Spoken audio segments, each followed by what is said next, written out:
घना जंगल था। सुबह की हल्की धूप पेड़ों की पत्तियों से छनकर जमीन पर गिर रही थी। चारों तरफ पक्षियों की चहचहाहट और बहती हवा की सरसराहट सुनाई दे रही थी। इसी जंगल में रहता था एक हिरण। वो तेज था, सुंदर था और अपनी रफ्तार पर उसे बहुत घमंड था। उसे लगता था कि पूरे जंगल में उससे तेज कोई नहीं। जब भी वो दौड़ता, दूसरे जानवर बस देखते रह जाते और हिरण मन ही मन मुस्कुराता, मैं सबसे तेज हूँ। एक दिन हिरण नदी के किनारे खड़ा अपनी परछाई देख रहा था। वो अपनी तेज टांगों और लंबे शरीर पर गर्व कर रहा था। तभी वहां से एक कछुआ धीरे धीरे चलता हुआ गुजरा। उसके कदम छोटे थे, चाल शांत थी और चेहरे पर अजीब सी शांति। हिरन जोर से हंसा और बोला, अरे कछुए, इतनी धीमी चाल से तो तू जिंदगी में कहीं नहीं पहुंच पाएगा। कछुआ रुका, हिरन की तरफ देखा और शांत स्वर में बोला, हर किसी की अपनी गति होती है। जरूरी ये नहीं कि कौन तेज है, जरूरी ये है कि कौन रुके बिने चलता है। हिरन को ये बात मजाक लगी। उसने हंसते हुए कहा, अगर हिम्मत है तो मेरे साथ दौड़ लगाओ।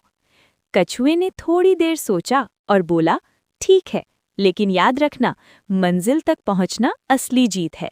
जंगल के सभी जानवर इकट्ठा हो गए। दौड़ शुरू हुई।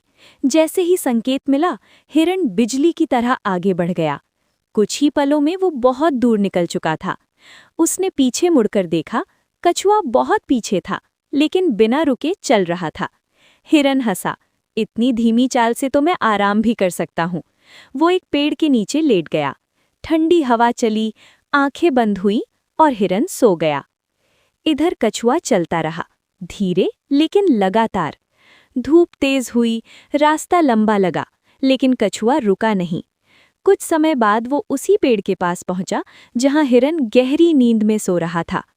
कछुए ने कुछ नहीं कहा, वो चुपचाप आगे बढ़ गया। थोड़ी देर बाद हिरन की आंख खुली। उसे देर का एहसास हुआ। वो पूरी ताकत से दौड़ा, लेकिन जब मंजिल पर पहुंचा तो वहां पहले से कछुआ खड़ा था। सारे जानवर तालियां बजा रहे थे। हिरन की आंखें झुक गईं। उसने धीमे स्वर में कहा, आज मुझे समझ आ गया, घमंड ने मुझे हरा दिया। कछुए ने मुस्कुराकर कहा, और धैर्य ने मुझे जिता दिया। उस दिन के बाद हिरन बदल गया।